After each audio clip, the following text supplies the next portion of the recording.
자, 지난주에는 갈라디아서, 에베소서, 빌립보서까지 했었죠. 그래서 이제 이게 참 제가 분배를 잘했으면 참 좋았을 텐데 옥중서신을 하다 말아가지고 이 찝찝한 마음으로 일주일을 보내다가 오늘 골로새서를 해보려고 하는데, 자, 골로새서라고 한다면 여러분 혹시 뭐 생각나는 게 있으신가요? 골로새서에서 나 골로새서에서 이런 게 인상 깊었다, 혹은 뭐 이런 게 기억에 남더라, 혹시 있으십니까? 자, 제가 지금 무슨 말씀을 드리려고 하는 거냐면 생각보다 우리의 인상에 크게 남아있지 않은 성경이에요. 골로새서 하면 뭐 있지? 뭐가 생각나지? 담임 목사님 맨날 하시는 골로새서 이거 말고는 기억이 전혀 안 나는, 그죠? 그런 성경책인데, 왜냐면은 골로새서 이 내용이 사실은 절대 쉬운 내용이 아닙니다. 절대 쉬운 내용이 아니고 약간 어렵고, 또 골로새서의 이 내용이 보면은 뭐냐면 이단을 반박하는 내용들이 많아요. 이단을 반박하는 내용들이 많아서 사실은 말이 조금 어렵기도 하고 이렇다 보니까는 기억에 남는 게 많이 없을 수도 있는데, 자, 골로새라고 하는 교회는 당연히 골로새 지역에 있는 교회고, 요 골로새 교회도 마찬가지로 사도 바울이 직접 가서 세운 공동체가 아닙니다. 그래서 이 골로새서 나중에 읽다 보면 나오겠다마는, 보면은 사도 바울이 내가 너희를 한 번도 못 봐서 참 많이 보고 싶다, 이런 말이 등장을 해요. 그래서 골로새 교회도 마찬가지로 사도 바울이 직접 방문하지는 않았지만 그 사도 바울을 통해서 예수를 믿게 된 에바브라라고 하는 이 사람이 골로새 교회를 개척을 해가지고 세운 교회입니다. 이 에바브라라고 하는 사람은 사도 바울이 에베소 교회에 3년 동안 있을 때 에베소 교회에서만 머물러 있었겠습니까? 아니겠죠.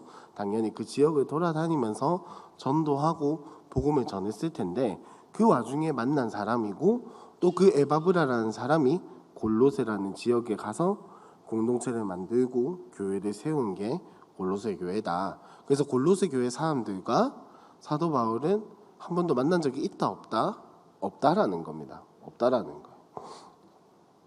자, 그래서 이 골로새 교회는 이제 골로새라는 이 지역이 어디냐면 지금으로 치면 튀르키예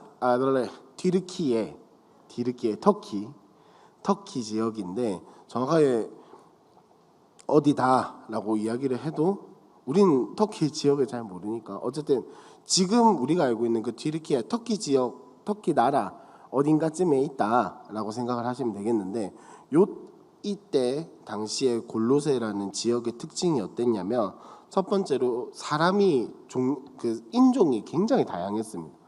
대표적으로 제일 많은 사람들이 부르기아인, 그러니까 그 지역의 토착민들, 그리고 두 번째로 로마에서 정치를 담당해서 그 정치를 업으로 삼고 있는 사람들, 요 사람들이 많았고, 그 다음으로 많은 사람들이 디아스포라 유대인들, 즉 로마에서 쫓겨나거나 혹은 그 예루살렘 지역에서 떠나온 유대인들, 요 사람들이 주류를 이루었거든요.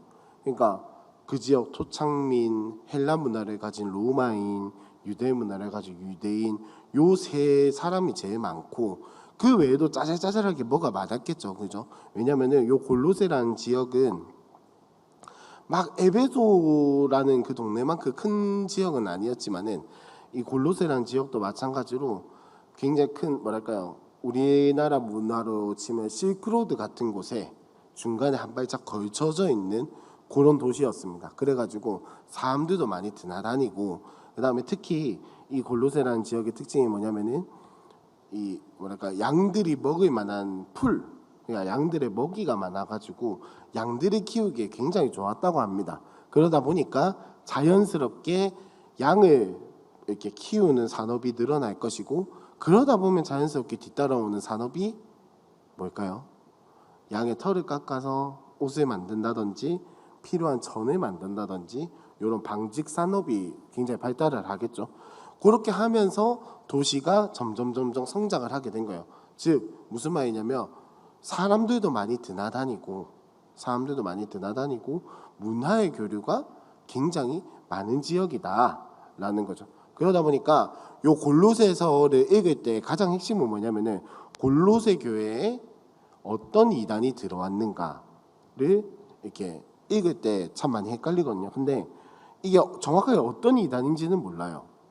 이 책을 찾아보니까 정확하게 무슨 이단이다라고 말하지는 않는데, 알 수는 없는데, 어쨌든 되게 여러 가지 사상들이 이렇게 섞여가지고 요 골로새 교회를 공격을 하고 있었다라는 거죠. 그래서 요 골로새 교회에 들어온 이단들의 특징이 뭐였냐면 예수님의 사역을 되게 축소시켜요. 무슨 말이냐면 지난번에 말씀드렸던 것처럼 다른 그 유대주의자들처럼, 지난번에 말씀드렸던 유대주의자들처럼 예수님을 믿는 것만으로 끝나지 않는다라는 거예요. 네가 진짜 구원을 받고 싶으면 예수 믿는 걸로 끝나는 게 아니고 금욕주의적인 생활을 해야 한다. 너의 욕구를 절제하고 너의 만족을 절제하고 최대한 절제하면서 살아가야 네가 구원을 받을 수 있어 라고 이야기를 하는 이단들이 들어온 거예요. 그러니까 이 골로새 교회 사람들은 거기에 흔들리는 거예요. 사도 바울이 했던 이야기랑 다른데 이 사람들의 말이 더 맞는 것 같은데, 왜냐면은 우리도 마찬가지잖아요, 그죠? 믿음으로 이롭게 되고 예수님만 믿으면은 우리의 죄의 문제가 해결된다는 게 우리도 모르게 안 믿어져 가지고 자꾸 교회에 열심히 하게 되고, 그죠? 기도를 오래 하려고 하게 되고 잘하려고 하게 되고 성경책 많이 읽으려고, 아니면은 뭐 착한 일을 많이 하려고 하고, 사람의 본성인 것 같아요, 그죠? 예수 믿는 걸로 다 해결된다는 게 안 믿어지는 거는 사람이 가진 죄성의 어떤 결과라고 그렇게 느껴지는데, 요 골로새 교회 사람들도 마찬가지였다라는 겁니다. 이 이단들이 와가지고 거짓된 가르침을 가르쳐 주는데 거기에 혹하고 넘어간 거예요. 저 말 맞는 것 같은데, 내가 금욕주의적인 생활을 해야 예수 믿고 구원을 받을 수 있을 것 같은데 라는 생각에 빠지게 되는 거죠. 거기에다가 이런 사람들은, 여기에 들어온 이단들은 어떻게 이야기를 하냐면은 예수님은 완벽한 하나님이 아니라고 이야기를 해요. 무슨 말이냐? 이 사람들의 생각에는 어떤 게 바탕에 깔려 있냐면, 아마 여러분들도 큐티학교 때 들어보셨을 거예요.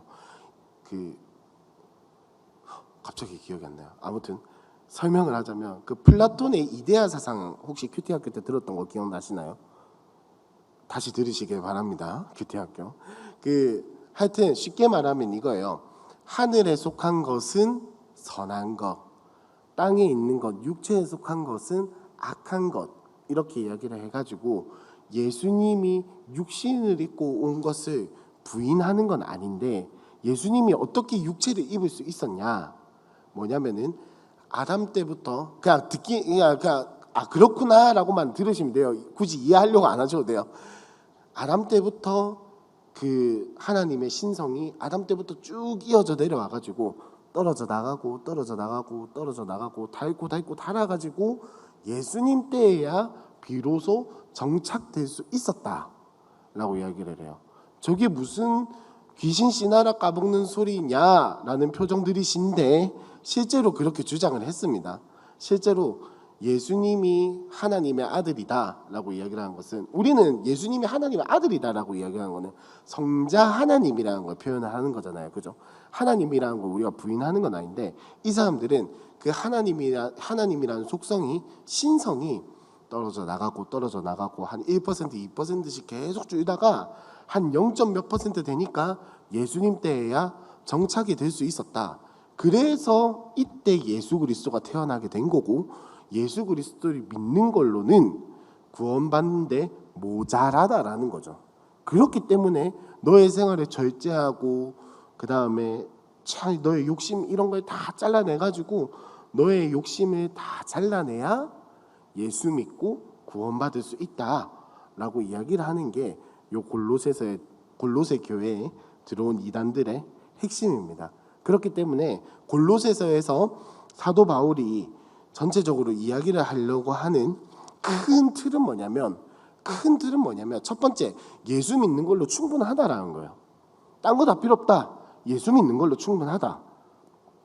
그리고 두 번째 뭐냐면은, 제발 이 세상에 있는, 골로새서에 나오는 유명한 말 중에 하나가 초등학문, 세상에 있는 그 초등학문에서 벗어나라는 거예요. 복음을 받아들인 이들이 세상이 말하는 거에 흔들리는 거 참 쪽팔리는 일이다라는 거예요. 거기에 흔들리지 말고 예수 믿고 해방되고 자유한 것을 누리면서 예수만으로 충분한 삶을 살아가라 라고 이야기를 하는 게 골로새서의 이야기입니다. 그래서 전체적으로 보시면은 골로새서 1장, 2장은 이론에 대해서 이야기를 하고 있어요. 교리에 대해서 이야기를 하고 있고, 그렇게 하면서 이제 이 골로새 교회에 들어온 이단들이 했던 이야기들 중에 하나가 뭐냐면은 뭐 이런 큰 신앙적인 이야기도 했다마는 신앙적이지 않은 부분에서는 야, 사도 바울 저 사람 너희한테 뭔가를 얻어내려고 골로새 교회를 사랑한다고 뭐 표현하고 뭐 이렇게 도와주는 거야 라고 이런 식의 이야기를 막 퍼뜨리는 거예요. 야, 저 사람 하나님이 보내신 사도 아니다 이런 식으로 계속해서 모함을 하는 거예요. 그러니까 사도 바울은 어떻게 하겠어요? 그럼 그렇다라고 할 수는 없잖아요. 그죠? 네가 알아서 생각해라 이렇게 할 수는 없으니까 자신에 대해서 변호하고 그게 아니다 라고 이야기를 하는 겁니다. 그러면서 동시에 뭘 이야기를 하냐면은 예수만으로 충분하다라는 거를 골로새서에서는 어떻게 표현하냐면 교회의 머리 대신 예수 그리스도라고 표현을 합니다. 그러니까 왜 그거 있잖아요. 잠수하는 사람, 잠수부들은 항상 머리 쪽이나 하여튼 어디 쪽에 배랑 연결된 관을 들고 갑니다. 그죠? 그렇게 하면서 배에서 가압해주는 공기, 산소 이런 것들을 마시면서 해조에서 탐험을 하잖아요. 그죠? 수색을 한다든지 이런 식으로 하는데 마치 성도와 예수님의 관계가 그렇다라는 거죠. 성도는 예수님이 주시는 그 모든 것들을 온전히 받고 그것만으로 충분하다라는 것을 알고 불안해하거나 두려워할 필요가 없잖아요. 내 선이 잘리지 않는 이상이야. 그죠?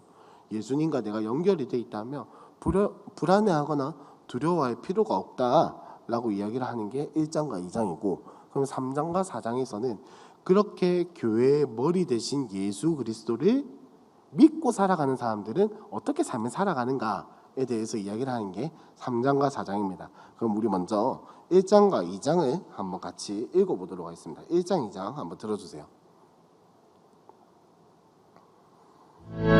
세서 1장. 하나님의 뜻으로 말미암아 그리스도 예수의 사도된 바울과 형제 디모데는 골로새에 있는 성도들 곧 그리스도 안에서 신실한 형제들에게 편지하노니 우리 아버지 하나님으로부터 은혜와 평강이 너희에게 있을지어다. 우리가 너희를 위하여 기도할 때마다 하나님 곧 우리 주 예수 그리스도의 아버지께 감사하노라. 이는 그리스도 예수 안에 너희의 믿음과 모든 성도에 대한 사랑을 들었으며 너희를 위하여 하늘에 쌓아둔 소망으로 말미암음이니 곧 너희가 전에 복음 진리의 말씀을 들은 것이라. 이 복음이 이미 너희에게 이름에 너희가 듣고 참으로 하나님의 은혜를 깨달은 날부터 너희 중에서와 같이 또한 온 천하에서도 열매를 맺어 자라는도다. 이와 같이 우리와 함께 종된 사랑하는 에바브라에게 너희가 배웠나니 그는 너희를 위한 그리스도의 신실한 일꾼이요 성령 안에서 너희 사랑을 우리에게 알린 자니라. 이로써 우리도 듣던 날부터 너희를 위하여 기도하기를 그치지 아니하고 구하노니 너희로 하여금 모든 신령한 지혜와 총명이 하나님의 뜻을 아는 것으로 채우게 하시고 주께 합당하게 행하여 범사에 기쁘시게 하고 모든 선한 일에 열매를 맺게 하시며 하나님을 아는 것에 자라게 하시고 그의 영광의 힘을 따라 모든 능력으로 능하게 하시며 기쁨으로 모든 견딤과 오래 참음에 이르게 하시고 우리로 하여금 빛 가운데서 성도의 기업의 부분을 얻기에 합당하게 하신 아버지께 감사하게 하시기를 원하노라. 그가 우리를 흑암의 권세에서 건져내사 그의 사랑의 아들의 나라로 옮기셨으니 그 아들 안에서 우리가 속량 곧 죄사함을 얻었도다.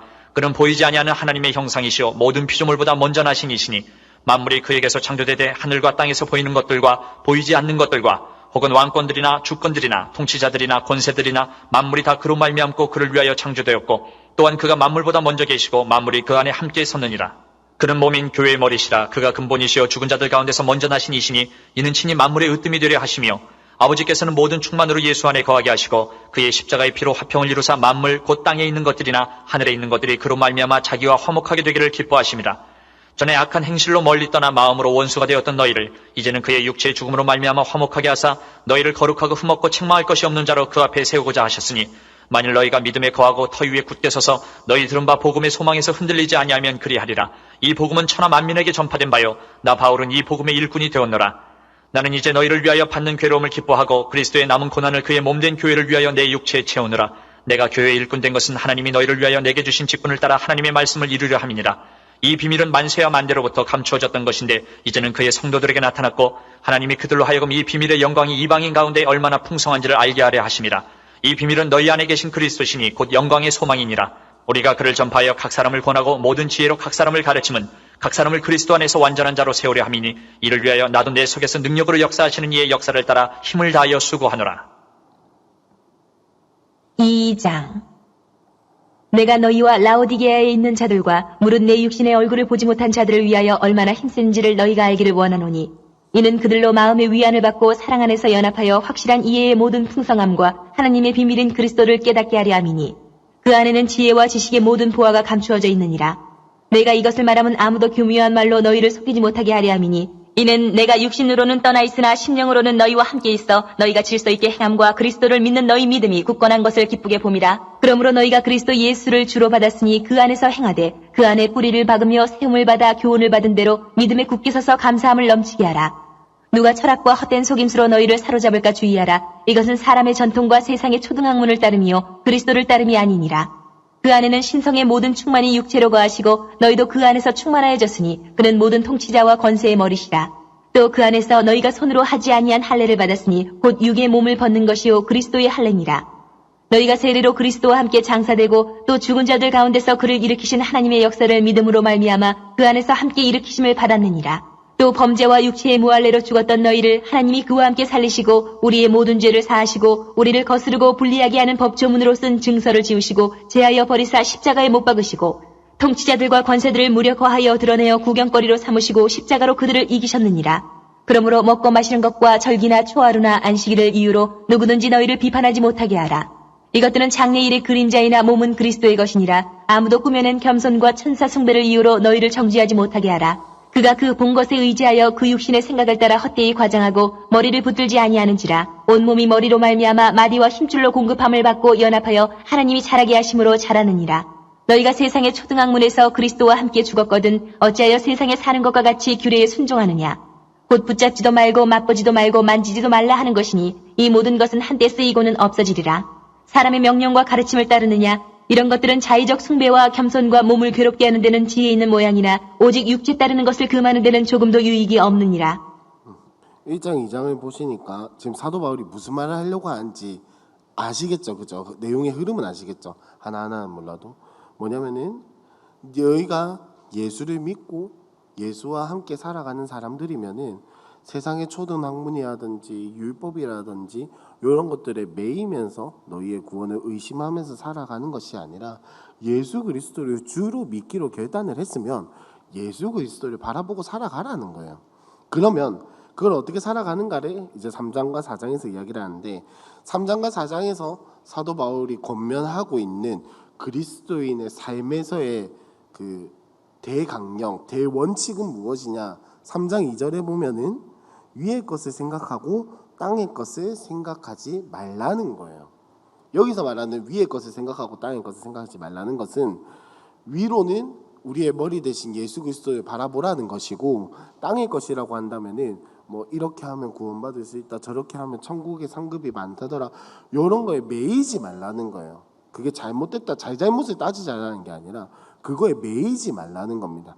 그러면서 이야기를 하는 게 조금 더 구체적으로 이야기를 하면은 첫 번째로는 땅의 것을 제거해야 한다라는 거예요. 내 삶에서 땅의 것이라고 한다면은 내 육신에 따라 사는 것, 내 육신에 속해 있는 것들을 이야기를 하는 거고, 두 번째로 예수 믿기 전에 생활을 끊어내고 돌아서야 한다라는 겁니다. 왜 이 이야기를 하냐면 뭐 그리스도인들이 다 대부분 그렇죠. 죄성을 가지고 있는 사람들은. 하지만 특별히 이 골로새 교회는 이게 좀 더 심했거든요. 이단이 들어옴으로 말미암아 예수님 믿고 삶이 바뀌었는데 또다시 돌아가는 거예요. 옛날에 살던 삶으로.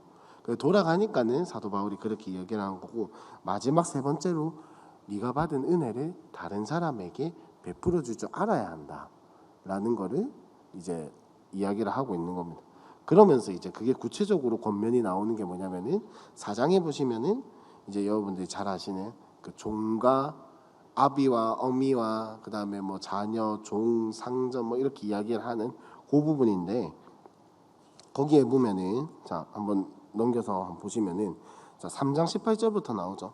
아내들, 남편들, 자녀들, 아비들, 종들, 또 상전들 이렇게 이야기를 하는데 이렇게 이야기를 하는 거는 이 지금 나오는 뭐 남편, 아내, 자녀, 아비, 종, 상전 이게 지금 뭐냐면은 가정입니다. 한 가정을 이야기를 하는 거예요.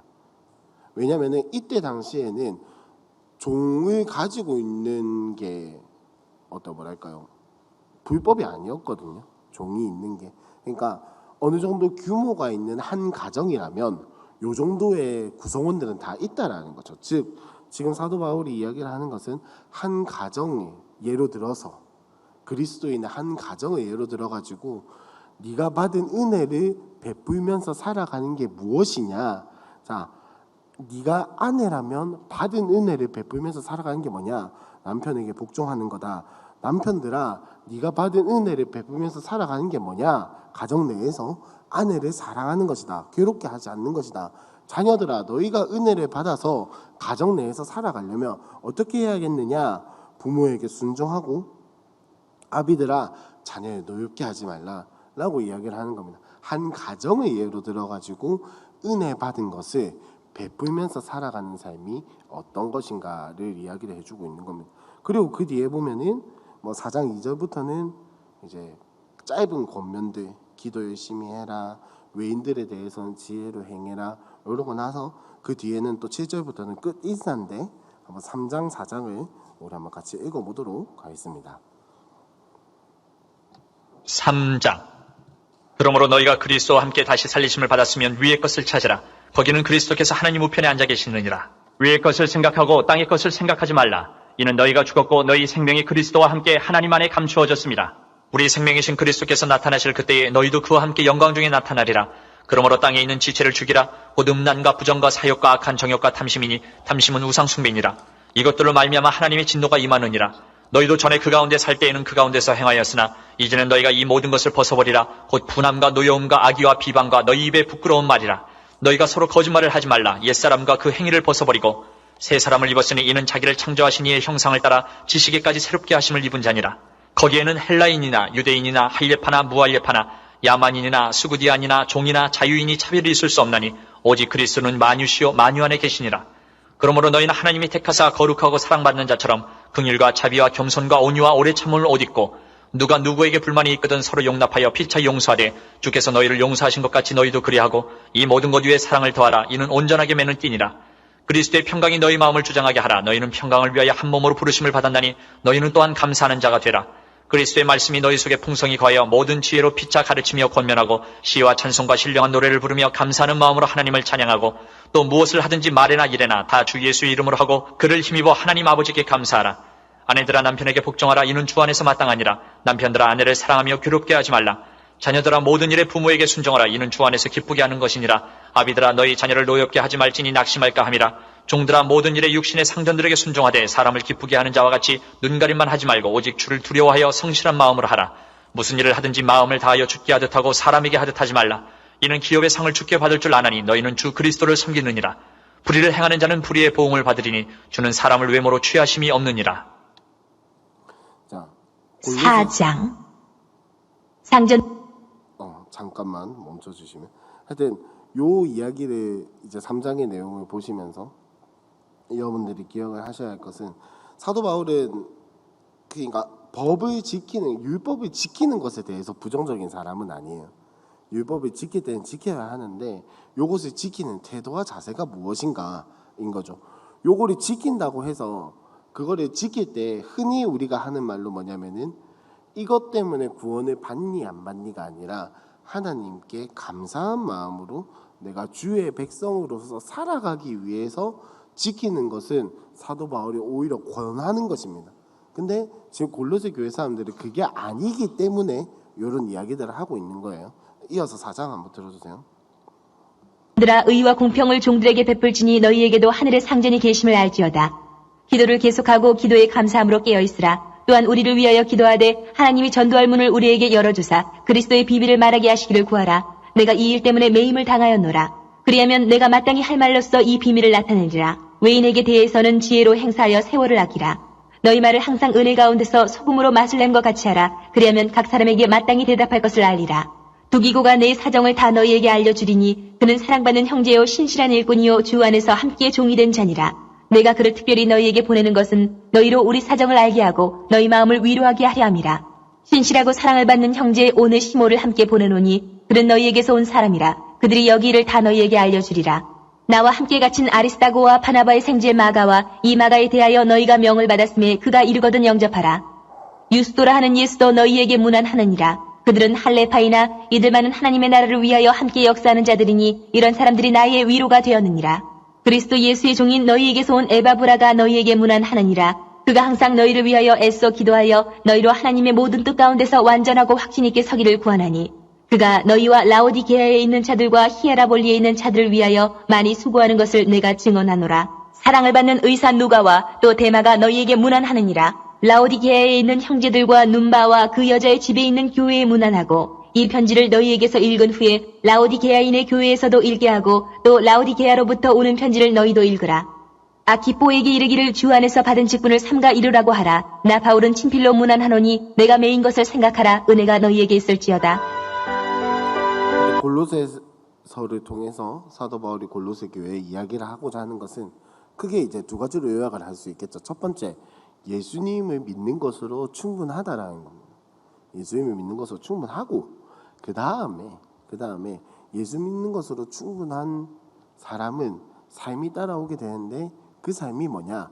율법에 매이거나 두려워하고 떨면서 살아가는 것이 아니라 기쁨과 감사로 자유함이 있고 또한 그것을 내가 받은 은혜와 그런 것들을 나누어 주면서 살아갈 수 있는 삶이라는 거죠. 근데 지금 생각을 해보니까 여러분 한번 생각을 해보시면 골로새 교회가 그렇게 살아가고 있지 못하니까 지금 사도 바울이 이런 이야기를 하겠죠. 그 골로새 교회의 구성원이라고 생각이 되는 사람이 우리 그 다음에는 원래 일골 사례니까 데살로니가 전도서인데 잠깐 뛰어넘어서 우리 빌레몬서로 한번 넘어가 보도록 하겠습니다.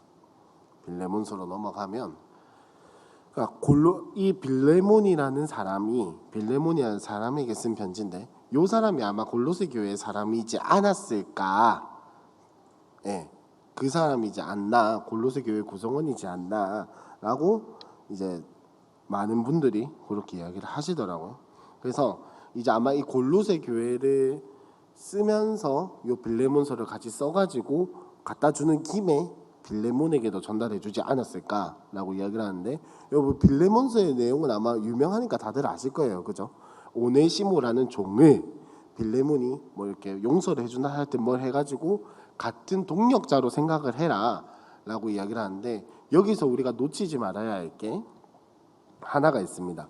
뭐냐면 사도 바울이 뭐 이거는 성경에 있는데 크게 중요한 건 아니다만은 사도 바울이 노예제도 자체를 반대한 게 아니라는 거예요. 노예제도 자체를 반대. 그렇다고 뭐 지금 노예제도를 부활시키자 그 말은 아니다만은 간혹 때론 너무 과대 해석을 하시는 분들이 하는 말이 사도 바울도 지금 주 안에서 오네시모를 빌레몬과 형제로 맞아들여라 이렇게 권유를 하거든요, 빌레몬한테. 근데 이거를 근거로 해서 노예제도는 무조건 잘못된 것이다 라고 이야기를 하는데 사도 바울은 지금 그거를 이야기를 하는 게 아니고 자 보시면은 빌레몬서를 여러분들도 내용을 아시니까 한번 찬찬히 복기를 해보시면 오네시모가 지금 뭔가 잘못을 한 것 같아요, 그죠? 빌레몬에게 뭔가 잘못을 해가지고 주인이 종을 떠난 상태에 있어요. 그러면 주인은 추노를 할까요, 안 할까요? 뭐 추노를 하든지, 그죠? 근데 지금 상황을 이 빌레몬서의 내용을 보니까는 심지어 오네시모는 빌레몬에게 지금 뭔가 빚진 것도 있어요, 그죠? 그러니까 이 상황 가운데에서 형제로 받아들여라라고 이야기를 하는 것은 뭐냐면은 이때 노예가 비인간적으로 대우를 받은 건 아니다만서도 물론 비인간적으로 대우를 받는 노예도 있었습니다. 하지만 오네시모와 빌레몬의 관계는 그런 관계는 아니라고 그렇게 추측을 해요. 이 관계 속에서 종과 상전이 아니라 이제는 오네시모도 예수를 믿었으니 주 안에서 동력자로 여겨달라는 겁니다. 일할 때는 일을 하는데 그 외에는 만약에 교회에서 만나거나 이런다면은 동력자로 여겨주라는 거예요. 교회에서조차 종과 상전의 관계를 막 이렇게 니 뭐 해라 뭐 해라 이렇게 하는 것은 교회 내에서 덕이 되지 않는다라는 그 차원에서 이제 형제로 받아들이라는 거지 뭐 노예제도를 반대하고 말고 그런 이야기는 아닙니다. 그리고 여러분 혹시 오네시모가 빌레몬에게서 어떻게 떠나갔는지 아시는 게 있으신가요? 아마 대부분 많은 사람들이 그렇게 알고 있을 거예요. 옛날부터 한국 교회에서는 어떻게 이야기를 하냐면 오네시모가 빌레몬의 집에서 뭔가 훔치거나 사고를 쳤거나 이렇게 해서 도망쳐 나왔다라고 이야기를 하거든요. 그렇게 많이 이야기를 하는데 이거는 제가 이거 저도 궁금해가지고 오늘 설명을 해보려고 막 찾아봤거든요. 여기저기. 근데 정답은 뭐냐면 알 수 없다더라고요. 그래서 짜증나더라고요. 열심히 알아봤는데 답이 없다니. 뭐냐면은 뭐 정확하게 알 수는 없다마는 이게 보면은 여러 가지 이야기들이 있더라고요. 오네시모가 이제 저거 사도 바울한테 찾아가가지고 중재를 좀 해달라. 내가 빌레몬과 이런 문제가 있는데 중재를 좀 해달라라고 뭐 이렇게 이야기를 하는 사람들도 있고, 아니면 우리가 잘 알고 있는 오네시모가 사고를 쳐서 도망쳤다라고 이야기를 하는 사람들도 있고, 또 뭐 어떤 뭐 여러 가지 이야기들이 있는데 정확하게 알 수는 없어요. 다 알 수는 없는데 이 이야기를 왜 하냐면, 자 빌레몬이 지금 골로새 교회에 있는 교인이라고 했잖아요. 지금 이 빌레몬 여기 이 빌레몬서의 내용에서 역추적해 볼 수 있는 빌레몬의 모습이 바로 골로새 교인의 모습이었다라는 거죠. 무슨 말이냐?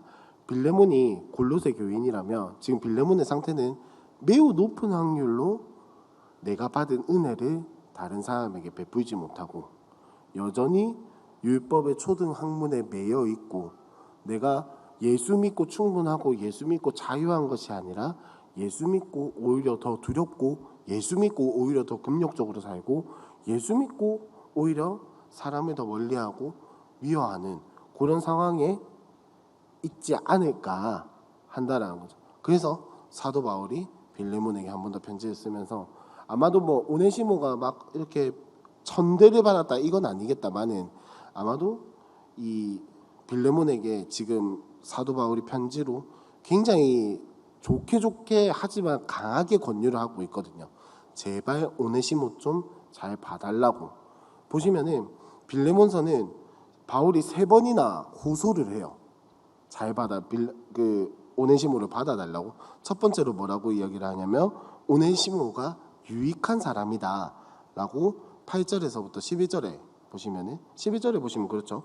그가 전에는 네한테 무익했는데 이제는 나와 너에게 모두 유익하다라고 이야기를 하고 있죠. 그리고 두 번째로 또 호소를 하는 게 뭐냐면은 형제로 수용을 해달라. 16절에 보시면 이후로는 종과 같이 대하지 아니하고 종 이상으로 곧 사랑받는 형제로 둘 자라. 내게 특별히 그리하거든 하물며 육신과 주 안에서 상관된 니게냐라고 이야기를 하고 있습니다. 그리고 마지막으로 바울이 자신의 마음을 편하게 해달라. 20절에 보시면 오 형제여 나로 주 안에서 너로 말미암아 기쁨을 얻게 하고 내 마음이 그리스도 안에서 평안하게 하라 라고 3번이나 걸쳐서 지금 부탁을 하고 있어요. 그 말은 그만큼 오네시모를 받아달라고 이야기를 하는 거죠. 무슨 이유가 돼서든지. 그러니까 반대로 뒤집어서 생각을 해보면은 오네시모가 뭐 얼마나 큰 사고를 쳤길래 이러냐라고 생각을 할 수도 있겠다마는 골로새 교회의 상황과 연관지어 봤을 때 빌레몬에게는 그만한 마음의 여유가 없었다라는 거죠.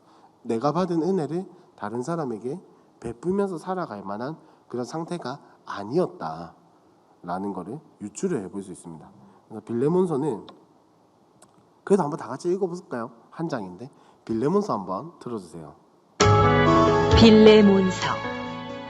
그리스도 예수를 위하여 갇힌 자 된 바울과 및 형제 디모데는 우리의 사랑을 받는 자요 동역자인 빌레몬과 자매 아비아와 우리와 함께 병사된 아키포와 내 집에 있는 교회에 편지하노니 하나님 우리 아버지와 주 예수 그리스도로부터 은혜와 평강이 너희에게 있을지어다. 내가 항상 내 하나님께 감사하고 기도할 때에 너를 말함은 주 예수와 및 모든 성도에 대한 내 사랑과 믿음이 있음을 들음이니 이로써 내 믿음의 교제가 우리 가운데 있는 선을 알게 하고 그리스도께 이르도록 역사하느니라. 형제여, 성도들의 마음이 너로 말미암아 평안함을 얻었으니 내가 너의 사랑으로 많은 기쁨과 위로를 받았노라. 이러므로 내가 그리스도 안에서 아주 담대하게 내게 마땅한 일로 명할 수도 있으나 도리어 사랑으로서 간구하노라. 나이가 많은 나 바울은 지금 또 예수 그리스도를 위하여 갇힌 자 되어 갇힌 중에서 낳은 아들 오네시모를 위하여 내게 간구하노라.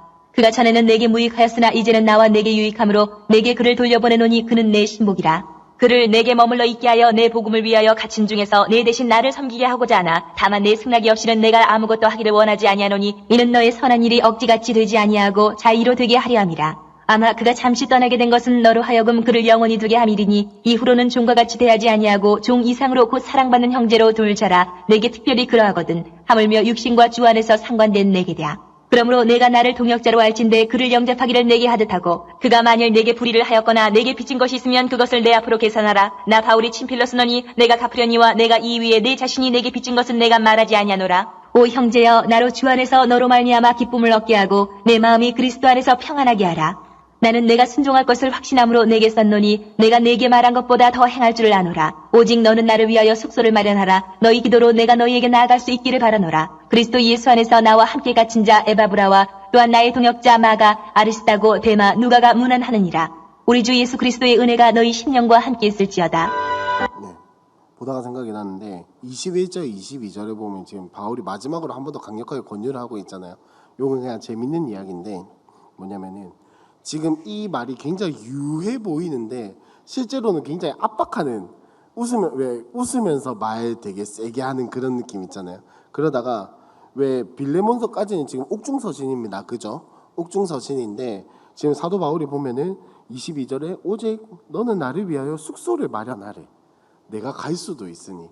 이 이야기가 뭐냐면은 가택령, 그러니까 우리가 생각하는 뭐 지하 감옥 이 상태가 아니고 재판 전에 기다리고 있는 가택연금 상태이기 때문에 한 재판까지 기간만 좀 있으면은 한 2주에서 3주 정도는 자리를 비워도 괜찮아요. 뭐 동행하는 사람이 있다는 전제하에 그렇게 되면은 이 로마에서 골로새까지는 2주나 2주 안에 3주 안에 왔다 갔다 할 수 있는 거리거든요. 지금 사도 바울은 어떤 느낌이냐면은 네가 만약에 내 말을 안 들으면은 언제든지 찾아갈 수도 있다라고 지금 웃으면서 압박을 주고 있는 거야. 그만큼 사도 바울이 굉장히 강력하게 이야기를 하고 있는 거죠. 왜냐? 주 안에서 이제 오네시모가 예수를 믿었기 때문에 주 안에서는 니나 내나 할 거 없이 네가 종이고 내가 상전이고 할 거 없이 우리는 주 안에서 모두 형제 자매이기 때문에 이렇게까지 강력하게 이야기를 하는 겁니다. 자, 이렇게 사도 바울의 옥중서신은 마무리되게 되고요. 우리 데살로니가 전서로 한번 넘어가 볼 텐데, 데살로니가 교회는 여러분들이 잘 아시는 것처럼 이 데살로니가는 지역이 어디냐? 마게도냐입니다. 마게도냐. 그래가지고 사도 바울이 2차 전도 여행 때 마게도냐로 오라는 환상을 보죠. 그죠? 소아시아로 갈락하다가 마게도냐로 가가지고 데살로니가에 갔는데 문제는 소동이 너무 크게 일어나니까 급하게 쫓겨나오죠. 그렇게 해가지고 베레아로 갔다가 다시 데살로니가로 가지 못하고 막 이렇게 하다가 한 건데 지금 데살로니가 전서는 무엇을 이야기를 하고 있냐면 자, 큰 배경에서 봤을 때에는 데살로니가 교회에게 내가 미처 말하지 못한 나머지 이야기들을 쓴 편지가 데살로니가 전서다라고 할 수가 있겠습니다. 그러니까 급박하게 막 사역을 하다가 막 이렇게 하다가 조금 천천히 이거 조금 이따가 가르쳐야지 혹은 지금은 아직 수준이 안 되니까 나중에 이야기를 해야겠다. 이런 부분들이 분명히 있었겠죠. 사도 바울 나름대로의. 근데 그런 것들을 다 가르치지 못하고 나와버렸어요. 근데 소문을 들어보니까 아니나 다를까 그런 부분들 때문에 가르치지 못한 부분들 때문에 혹은 덜 가르친 부분들 때문에 문제가 생기고 하니까 사도 바울이 급하게 편지를 쓴 게 데살로니가 전서입니다. 그래서 보면은 내용이 큰 주제가 여러 가지가 있어요. 어려운 주제가 여러 가지가 있어요. 첫 번째로는 데살로니가 전서를 보면은 뭐 재림, 핍박 뭐 이런 이야기들이 많거든요. 사실 편지 하나로도 다루기 어려운 그런 주제들인데 굉장히 어려운 그런 내용들을 담고 있습니다. 보시면 잠시만요. 제가 봐야겠네요. 여러분들이 보는 게 아니고. 보면은 데살로니가 전서에는 주제가 여러 개가 있는데 첫 번째로 큰 주제가 뭐냐면 박해받고 있는 교회를 격려하는 내용입니다. 자, 사도 바울이 지금 거의 쫓겨나듯이 나왔다 했잖아요. 그죠? 그러면은 사도 바울이 나왔다고 그 박해한 사람들이 가만히 있었을까요? 아니겠죠. 네 사도 바울이랑 같이 있었지. 네 예수 믿지. 이렇게 하면서 분명히 그 지역에 있는 사람들이 데살로니가 공동체를 공격을 했을 거란 말이에요. 그 받고 있으니까는 왜 우리 사람 심리가 참 웃긴 게 뭐냐면은 만약에 우리가 이렇게 막 고난을 받고 있어. 우리가 만약에 데살로니가 교회 사람들이라고 치면은 사도 바울은 밖에 나갔으니까 되게 편해 보여. 그러니까는 이 데살로니가 교회 사람들이 불만이 생긴 거야. 사도 바울 지는 벗어나가지고 도망쳐 나가가지고 우리가 이렇게 고통받는 거 지가 뭘 아나? 뭐 우리가 이렇게 고통받고 있는 거 지가 아나? 이렇게 이야기를 하는 거죠. 그 밖에 받는 교회에 대해서 격려함과 동시에 나 또한 마찬가지로 내 전도 여행의 인생을 봐라. 나 또한 마찬가지로 늘 핍박받고 고난당하고 있는 그런 인생이었다라고 이야기를 해주고 있는 거죠. 그러면서 또 한 가지 더 뭐냐면은 데살로니가 교회 내에도 그런 의심이 있었어요. 야, 사도 바울체 지금 우리 모아가지고 헌금 받아가지고 자기 전도 여행에 써먹으려고 하는 거 아니가? 이런 의심이 있었거든요. 이제 그 의심에 잠재워주고 있는 겁니다. 아니다. 나는 진짜 예수 그리스도의 복음을 너희에게 전하기 위해서 왔고 나는 그것을 너희에게 전한 것밖에 없다. 나는 정말로 너희를 이용해 먹으려고 한 게 아니고 사랑하기 때문에 너희를 섬기고 공동체를 만들어 간 것이다 라고 이야기를 하는 거고, 세 번째로 큰 특징이 뭐냐면은 교회가 성적 순결을 특징으로 하는 거룩한 삶을 살도록 권고하고 있습니다. 무슨 말이냐면 성적인 순결을 대표성을 띠고 이제 성도의 거룩한 삶이 무엇이냐, 대표적으로 성적인 순결이 있다라고 이야기를 하는 겁니다. 뭐 요거는 사실 데살로니가만의 문제가 아니라 요때 당시에 큰 도시다 하면은 다 성적으로 문란하고 우상숭배를 하는 그 의식 자체가 어떤 성적으로 문란한 그런 것들이 굉장히 많았기 때문에 요거는 사실 데살로니가만의 문제라고는 할 수는 없다마는 사도 바울은 지금 데살로니가 교회에게는 특별히 요 점을 예로 들어서 이야기를 하고 있는 겁니다. 네 번째로 그리스도의 재림에 대해서, 예수님이 다시 오실 것에 대해서 정리를 해주고 있는 겁니다. 그리고 마지막으로 다섯 번째로 교회가 지도자를 존경하도록 가르치고 있습니다. 요게 큰 다섯 가지 주제인데 다시 한번 더 정리를 해보면, 첫 번째, 박해받는 교회를 격려한다. 두 번째, 사도 바울이 정말로 사랑하기 때문에 사랑하는 마음으로 데살로니가 교회를 섬겼다. 그리고 세 번째, 교회가 거룩성을 지켜야 하는데 그 대표적으로 성적 순결을 이야기를 한다. 그 다음에 네 번째, 그리스도의 예수님의 재림에 대해서 설명을 한다. 그리고 마지막 다섯 번째로 교회가 지도자들을 존경하도록 가르치고 있다라는 겁니다.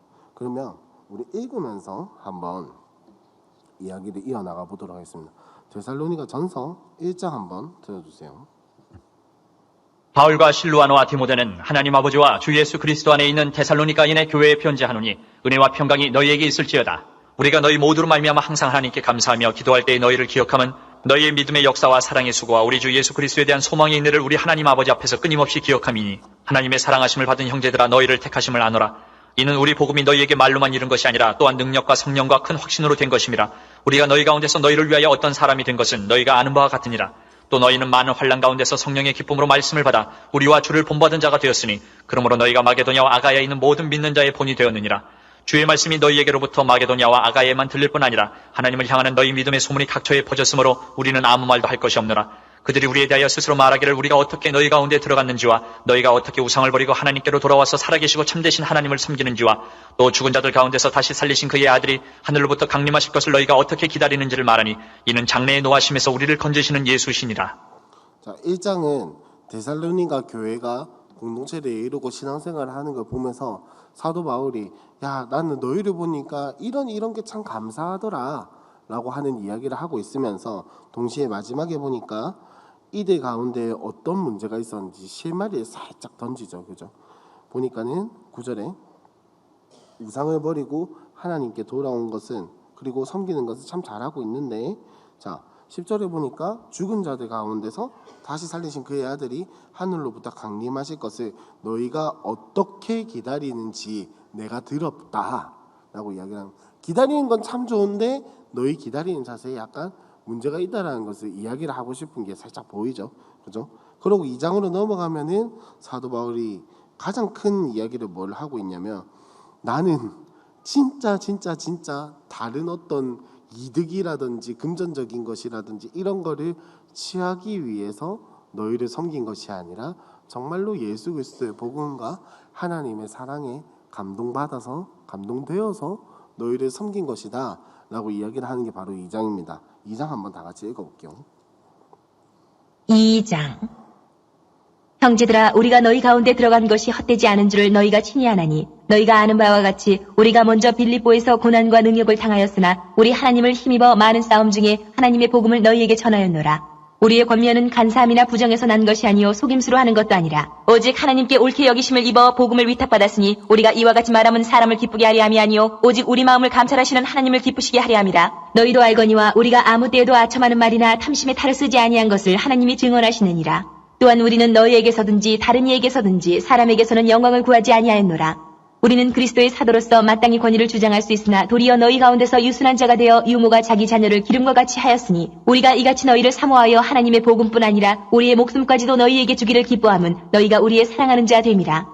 형제들아, 우리의 수고와 애쓴 것을 너희가 기억하리니 너희 아무에게도 폐를 끼치지 아니하려고 밤낮으로 일하면서 너희에게 하나님의 복음을 전하였노라.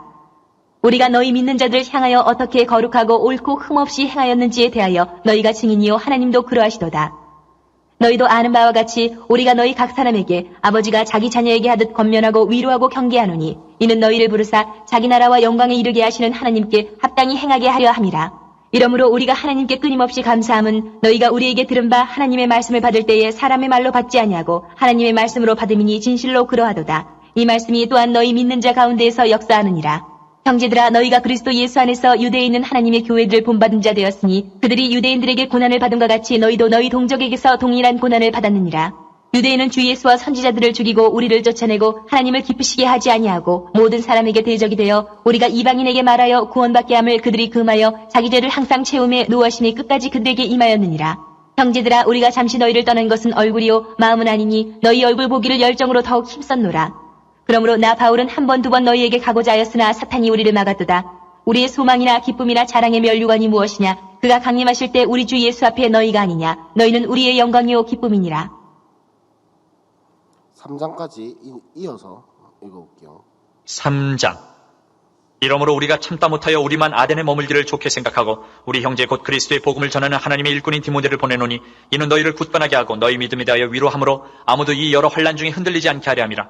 우리가 이것을 위하여 세움받은 줄을 너희가 친히 알리라. 우리가 너희와 함께 있을 때에 장차받을 환난을 너희에게 미리 말하였는데 과연 그렇게 된 것을 너희가 아느니라. 이러므로 나도 참다 못하여 너희 믿음을 알기 위하여 그를 보내었노니 이는 혹 시험하는 자가 너희를 시험하여 우리 수고를 헛되게 할까 함이니 지금은 디모데가 너희에게로부터 와서 너희 믿음과 사랑의 기쁜 소식을 우리에게 전하고 또 너희가 항상 우리를 잘 생각하여 우리가 너희를 간절히 보고자 함과 같이 너희도 우리를 간절히 보고자 한다 하니 이러므로 형제들아, 우리가 모든 궁핍과 환난 가운데서 너희 믿음으로 말미암아 너희에게 위로를 받았노라. 그러므로 너희가 주 안에 굳게 선즉 우리가 이제는 살리라. 우리가 우리 하나님 앞에서 너희로 말미암아 모든 기쁨으로 기뻐하니 너희를 위하여 능히 어떠한 감사로 하나님께 보답할까? 주야로 심히 간구함은 너희 얼굴을 보고 너희 믿음이 부족한 것을 보충하게 하려 함이라. 하나님 우리 아버지와 우리 주 예수는 우리 길을 너희에게로 갈 수 있게 하시오며 또 주께서 우리가 너희를 사랑함과 같이 너희도 피차간과 모든 사람에 대한 사랑이 더욱 많아 넘치게 하사 너희 마음을 굳건하게 하시고 우리 주 예수께서 그의 모든 성도와 함께 강림하실 때에 하나님 우리 아버지 앞에서 거룩함에 흠이 없게 하시기를 원하노라. 네. 지금 보시니까 2장과 3장에서 무슨 이야기를 하고 있는 건지 아시겠죠? 자, 요약을 하자면 내 정말 너희 사랑한다. 나 정말 너희 사랑한다. 너무너무 사랑한다. 나는 뭐 다른 어떤 사기 치려고 하는 것도 아니고 내가 너희한테 뭔가 뭐 뽑아내려고 하는 것도 아니고 나는 진짜 너희를 사랑하고 하나님 아버지의 마음으로 너희를 섬기고 지금도 나는 너희가 보고 싶고 만나고 싶고 섬기고 싶다라고 이야기를 그러니까 제발 나 좀 믿어줘. 나도 마찬가지로 나만 지금 편하게 있는 게 아니라 나 또한 마찬가지로 너희와 같이 복음을 전하면서 고난을 받고 있다라고 이야기를 하는 게 3장까지의 내용이고, 이제 그러고 나서 데살로니가 교회에 있는 문제들과 그들의 필요에 대해서 지적을 하는 게 4장부터의 내용입니다. 그래서 4장을 보시면은 눈으로 한번 싹 훑어보시면은 두 개를 이야기를 하고 있는데, 4장에서는 뭘 이야기를 하고 있냐면 첫 번째로 순결에 대해서, 그리고 두 번째로 재림에 대해서 이야기를 하고 있는데, 우리 4장 한번 다 같이 읽어보도록 하겠습니다. 4장. 그러므로 형제들아, 우리가 끝으로 주 예수 안에서 너희에게 구하고 권면하노니, 너희가 마땅히 어떻게 행하며 하나님을 기쁘시게 할 수 있는지를 우리에게 배웠으니 곧 너희가 행하는 바라 더욱 많이 힘쓰라. 우리가 주 예수로 말미암아 너희에게 무슨 명령으로 준 것을 너희가 아느니라.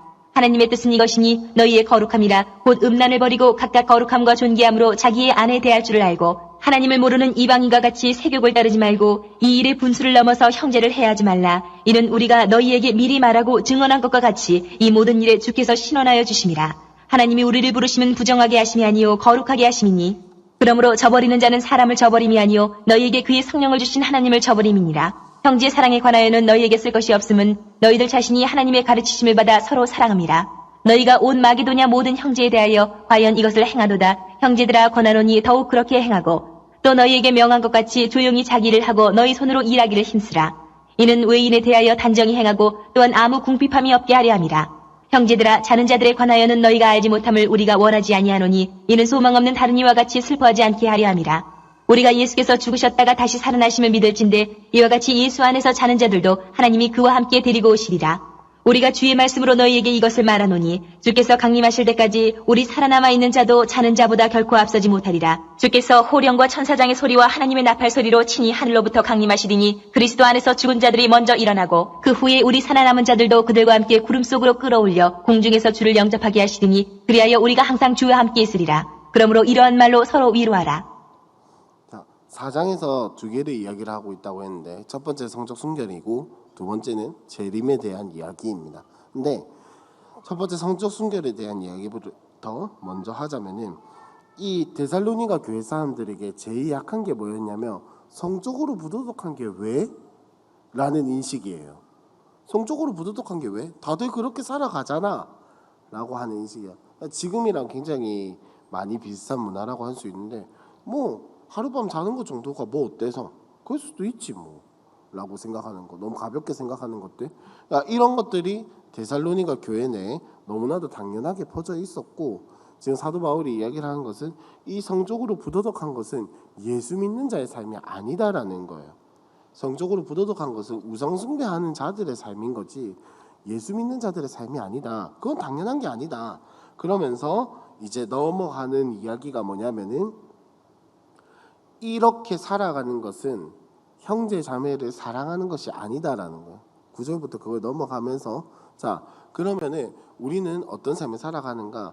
형제 자매를 사랑하면서, 그 다음에 막 억지로 사랑하는 것이 아니라 자발적으로 사랑하면서 책임감을 가지고 살아가야 한다라는 것을 이야기를 하고 있습니다.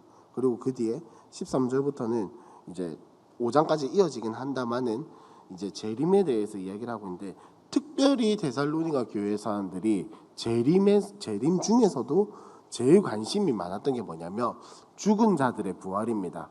예를 들어서 저희 부모님은 살아계시니까 할아버지가 예수 믿고 돌아가시긴 했는데, 나중에 예수님이 다시 오실 때 할아버지가 부활하시지 못하면 어쩌지? 라고 하는 요 고민이 데살로니가 교회 사람들에게 굉장히 많았던 거예요. 그러니까 계속 불안한 거예요. 내가 뭘 더 해야 하는 거 아닐까? 이 확신을 가지기 위해서 뭘 더 해야 하는 거 아닐까라는 하는 생각이 굉장히 많았다라는 거죠.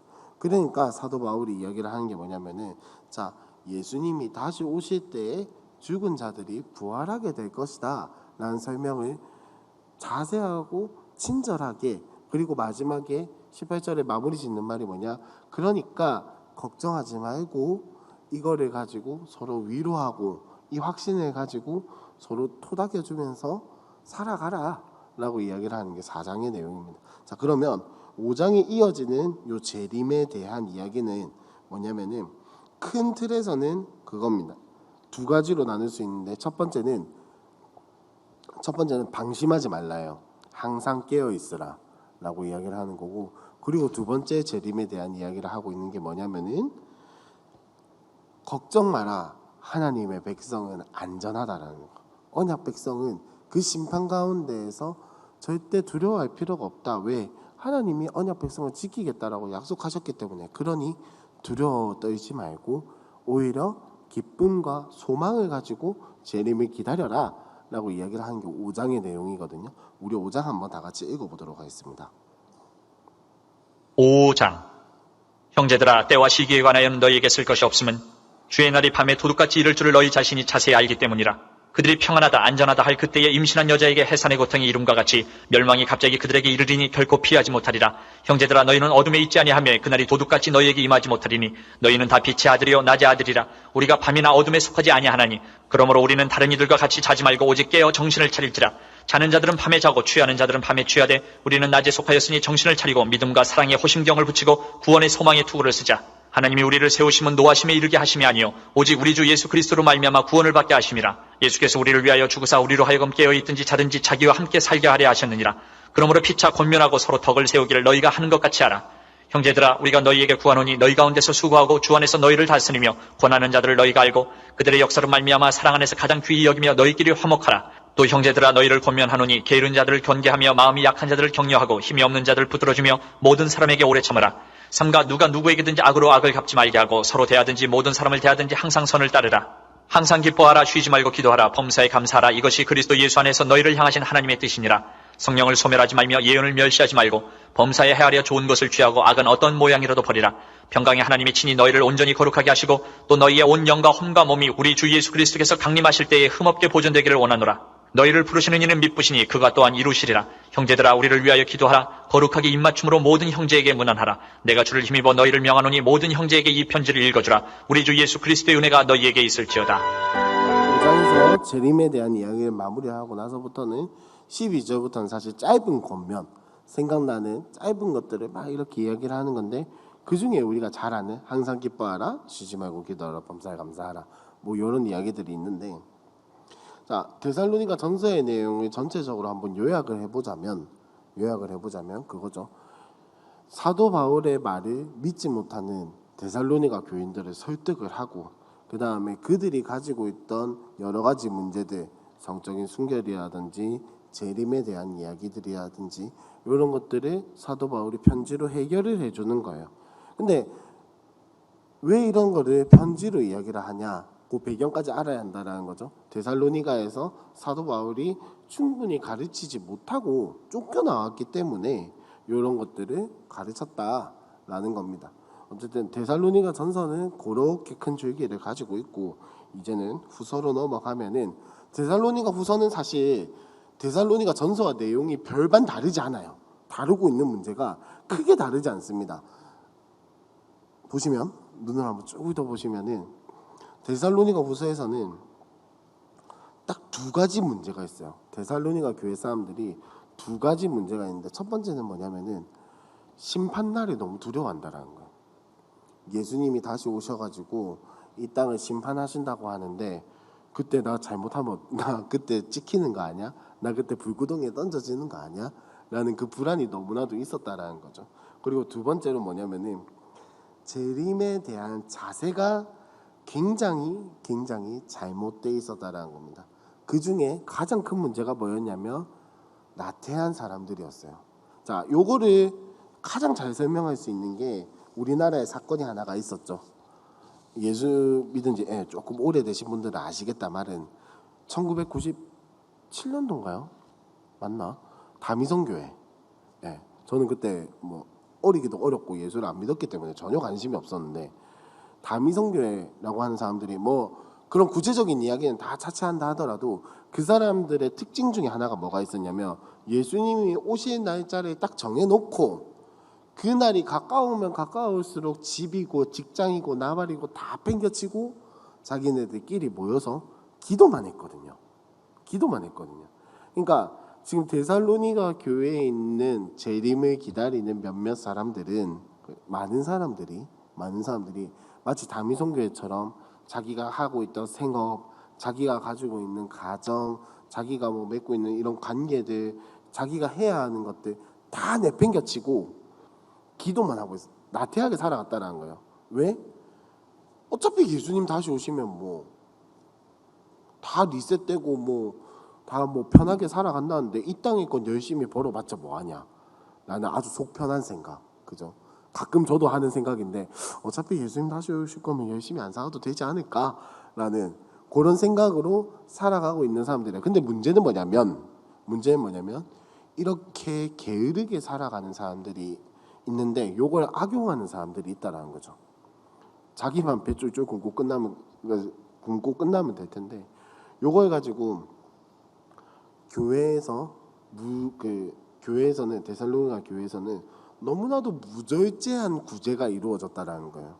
게으르게 살아도 교회에서 도와주니까 열심히 살 필요가 없는 거예요. 게으르게 해도 어차피 교회 공동체가 나를 먹여 살려주니까 굳이 일할 필요가 없는 거예요.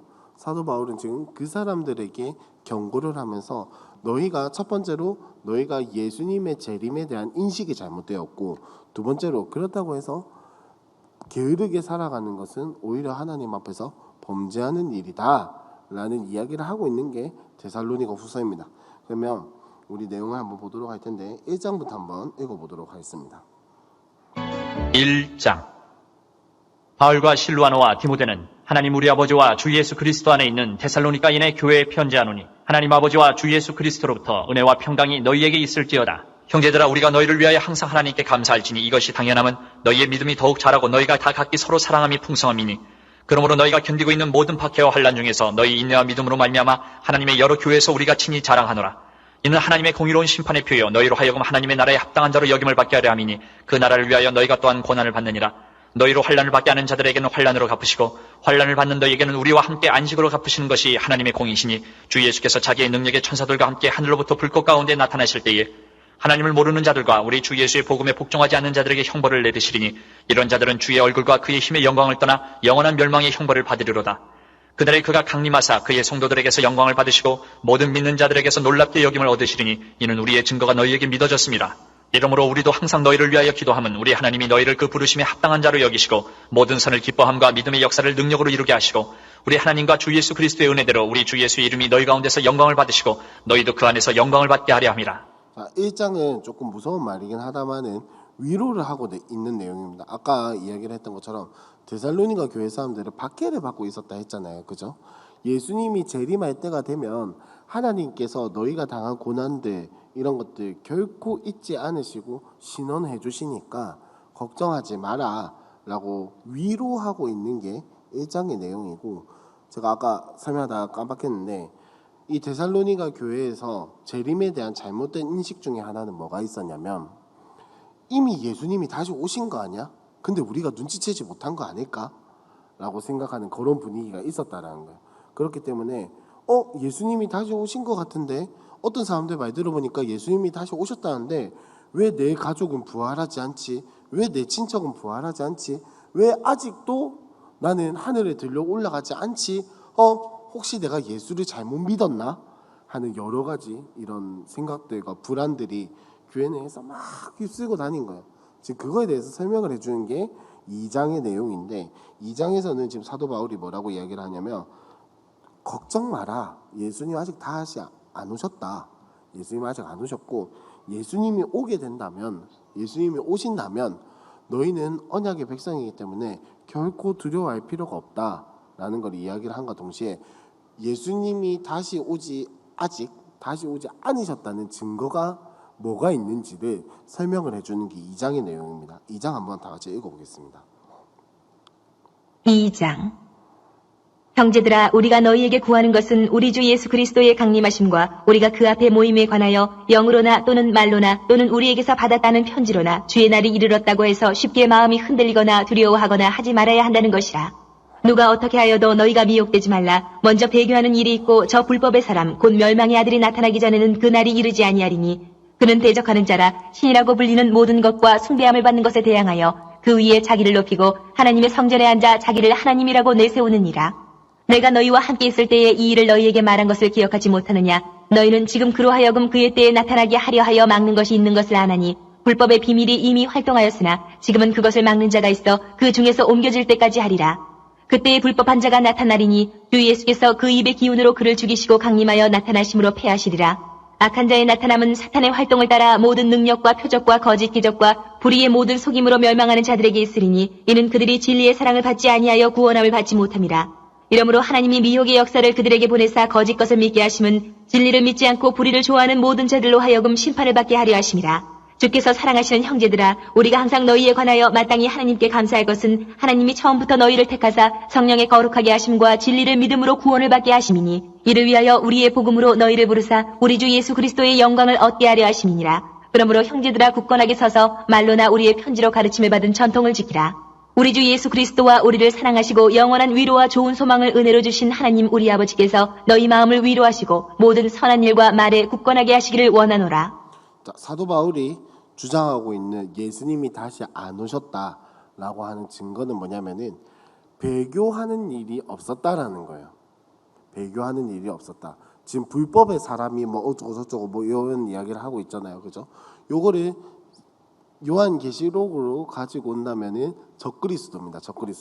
적그리스도라고 하는 것은 뭐냐면은 배교하는 세력을 이야기를 하는 거거든요. 크게 이렇게 이야기를 하자면 나중에 뭐 다음에 요한계시록 갈 때 또 이야기를 하겠다마는 이제 하나님을 대적하고 그리스도를 대적하는 배교하는 사람들이 이야기를 하는 건데 여기서 핵심은 뭐냐면은 뭐 배교하는 일도 있고 여러 가지 징조가 있겠다마는 확실한 거 하나는 뭐냐면은 누구나 알 수 있다라는 겁니다. 누구나 확실하게 알 수 있다라 그게 전제에 깔려 있어요. 자, 그러면 사도 바울이 이야기를 하는 것 중에 이렇게 이야기를 할 수도 있잖아요. 저쪽에서 배교가 일어난 거 아닙니까? 라고 이야기를 할 수 있는데 사도 바울이 지금 말하는 거에 기본적으로 깔려 있는 건 뭐냐면은 누구나 알 수 있는 엄청나게 커다란 사건이다. 배교가 일어난다라는 겁니다. 그러니까 복음이 왜 우리 그런 말 하잖아요. 복음은 하나님께서 누구나 들어도 알 수 있게끔 이렇게 전파시키신다라고 이야기를 하잖아요. 그죠? 예수님이 다시 오실 징조도 마찬가지입니다. 배교도 마찬가지라는 거예요. 예수님이 다시 오시는 것도 누구나 알 수 있게끔 예수 믿든 믿지 않든 누구나 이 세상의 끝날이라는 것을 인지할 수 있게끔 그러니까 이게 세상 끝날인 거 아닌가 아리까리하지 않게 온다라는 겁니다. 확실하게 알 수 있게 온다라는 게 핵심이에요. 지금 사도 바울은 그걸 이야기를 하고 있는 겁니다. 누구나 알 수 있도록 배교나 불법의 사람이 와가지고 마지막 날이라는 것을 분명하게 보여줄 것이다 라는 것과 동시에 13절부터 17절의 내용을 보면은 사도 바울이 너희가 받은 복음, 너희가 받은 말씀을 힘써 지키고 보존하고 가지고 이거를 지켜라 라고 이야기를 하고 있는데 자 그렇게 너희가 그렇게 살아가고 있고 그렇게 할 때 하나님이 너희를 굳건하게 하시는데 이것 또한 마찬가지로 예수님이 다시 오실 것이다. 아직 다시 오시지 않았다. 죄송합니다. 아직 다시 오시지 않았다라는 증거다라는 거죠. 굳건하게 하심이 하나님이 굳건하게 하심이 아직 예수님이 다시 오지 않으셨다라는 증거라는 겁니다. 그러면서 이제 본격적으로 3장에서 이야기를 하는 거죠. 권면을 하는 거죠. 이제 자 너희의 재림에 대한 오해는 이렇게 풀었고 그러면 너희가 예수 그리스도의 재림을 소망하고 기뻐하는 자로서 아까 이야기를 했던 아까 그 2장 끄트머리에서 봤던 그 굳건함으로 세워지는 백성으로서 어떤 삶을 살아가야 할 것인가 3장에 보면 첫 번째로 기도를 하라라고 이야기를 하고 있죠. 기도를 하라라고 이야기를 하고 있고 두 번째로 이제 6절부터 나오는 내용이 뭐냐 게으르지 말라는 겁니다. 게으르지 말라. 주의 날 예수님이 다시 오실 그날과 그때는 아무도 알 수 없으니 항상 깨어 있고 너희가 살아가고 있는 그 삶을 놓지 말고 최선을 다해서 살아가라 라고 이야기를 하고 있는 게 바로 이 내용입니다. 3장 한번 다 같이 읽어보도록 하겠습니다. 3장 끝으로 형제들아 너희는 우리를 위하여 기도하기를 주의 말씀이 너희 가운데서와 같이 퍼져나가 영광스럽게 되고 또한 우리를 부당하고 악한 사람들에게서 건지시옵소서 하라. 믿음은 모든 사람의 것이 아니니라. 주는 미쁘사 너희를 굳건하게 하시고 악한 자에게서 지키시리라. 너희에 대하여는 우리가 명한 것을 너희가 행하고 또 행할 줄을 우리가 주 안에서 확신하노니 주께서 너희 마음을 인도하여 하나님의 사랑과 그리스도의 인내에 들어가게 하시기를 원하노라. 형제들아 우리 주 예수 그리스도의 이름으로 너희를 명하노니 게으르게 행하고 우리에게서 받은 전통대로 행하지 아니하는 모든 형제에게서 떠나라. 어떻게 우리를 본받아야 할지를 너희가 스스로 아나니 우리가 너희 가운데서 무질서하게 행하지 아니하며 누구에게서든지 음식을 값없이 먹지 않고 오직 수고하고 애써 주야로 일함은 너희 아무에게도 폐를 끼치지 아니하려 함이니 우리에게 권리가 없는 것이 아니요 오직 스스로 너희에게 본을 보여 우리를 본받게 하려 함이니라.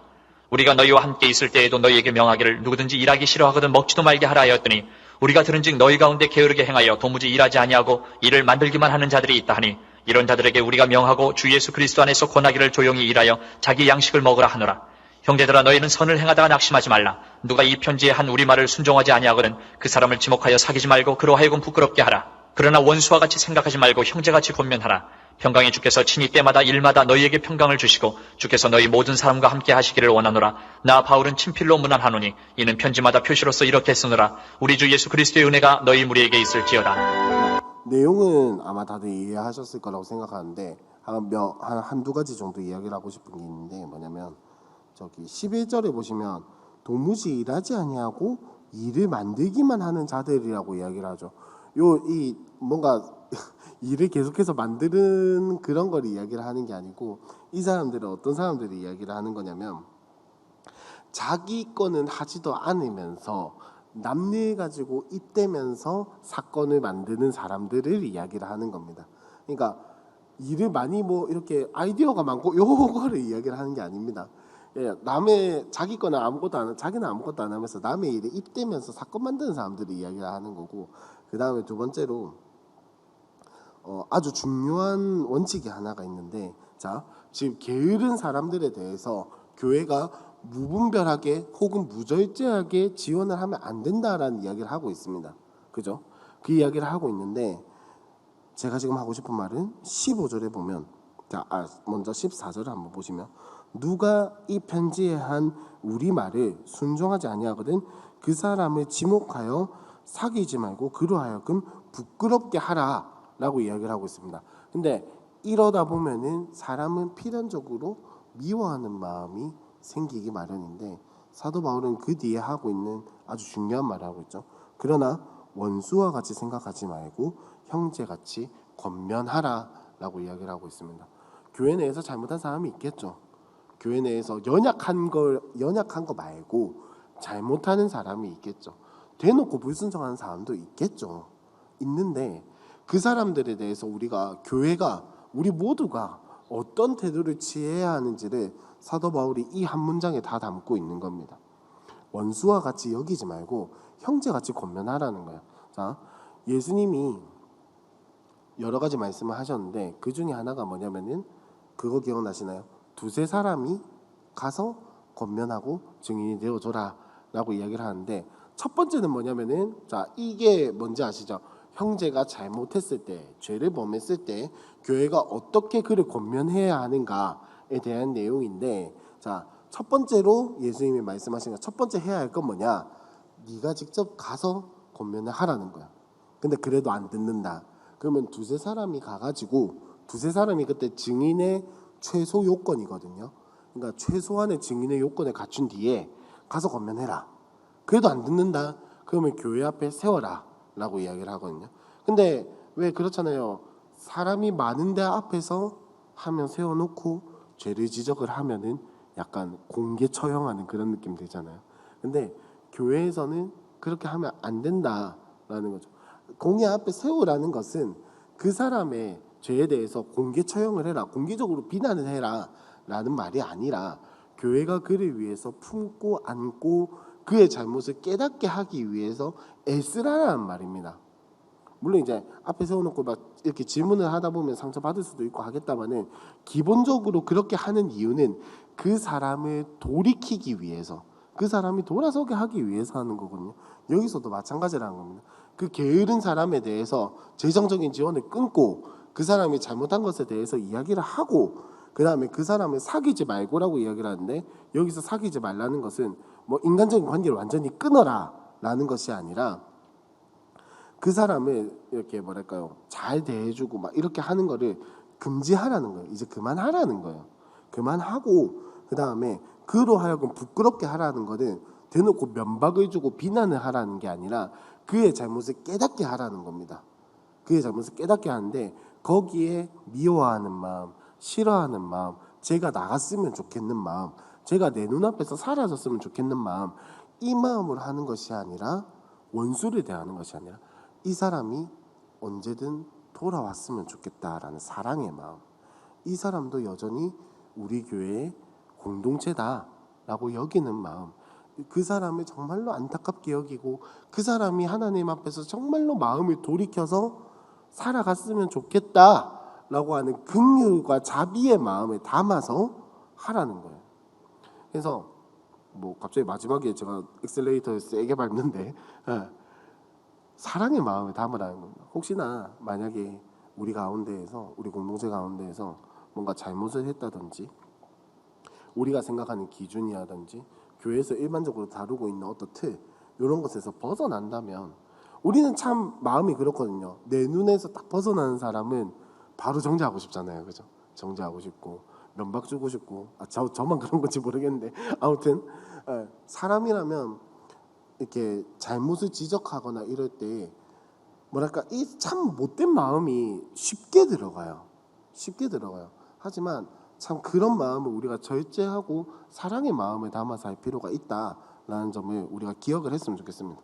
뭐 그래서 마무리를 하도록 하고, 자, 지금까지 바울서신 중에서 옥중서신과 바울서신 중에서 일반서신을 마무리 지었습니다. 굉장히 많은 것을 달리셨고 로마서부터 지금까지 오신다고 너무 많이 고생하셨는데, 다음 주에 할 거는 디모데 전후서와 디도서입니다. 요거는 소위 말하는 목회서신입니다. 잠깐 이제 설명을 하자면은, 데살로니가 후서까지는, 그러니까 옥중서신 제외하고 데살로니가 후서까지는 한 교회 혹은 지역 공동체에 보낸 편지거든요. 근데 디모데 전후서와 디도서는 개인에게 보낸 편지입니다. 그 개인도 어떤 개인이냐? 교회의 리더. 디모데는 뭐 말 안 해도 잘 아실 거고, 그죠? 디도도 다음 주에 설명을 하겠다면 어쨌든 교회의 리더에게 보낸 편지인데, 그래서 이제 목회서신이라고 하는 것이고, 대체적으로 내용이 뭐냐면은 교회는 이렇게 세워야 한다, 공동체는 이렇게 세워야 한다, 교회의 리더는 이런 사람을 세워야 한다, 이런 내용들이 많거든요. 그래서 한번 짧으니까 한번 읽어보시고 오면 더 좋을 것 같습니다. 제가 기도하고 마치도록 하겠습니다. 하나님 감사합니다. 우리 이 자리에 불러주시고 또 오늘도 함께 성경을 읽을 수 있는 시간을 허락하여 주시니 감사합니다. 주님, 우리가 데살로니가 전후서와 그 다음에 골로새서, 빌레몬서를 보면서 우리가 그리스도인으로서 어떤 삶을 선택하고 살아가야 할지 다시 한번 더 생각하게 됩니다. 주님, 그 무엇보다도 우리의 생각과 우리의 감정을 내려놓고 예수 그리스도를 머리로 하여서 예수 그리스도를 의지하면서 살아갈 수 있는 삶을 살아가도록 은혜를 더하여 주시옵소서. 우리는 연약하고 우리는 부족하오니 성령님, 우리의 마음과 생각 속에 늘 일하셔서 생각나게 하시고 의존하게 하여 주시고, 또 내가 그렇지 못할 때에는 주님, 우리의 생각을 깨닫게 하여 주셔서 성령의 빛을 비춰주셔서 기도함으로 엎드릴 수 있는 지혜를 허락하여 주시옵소서. 모든 것 예수님의 이름으로 기도합니다. 아멘.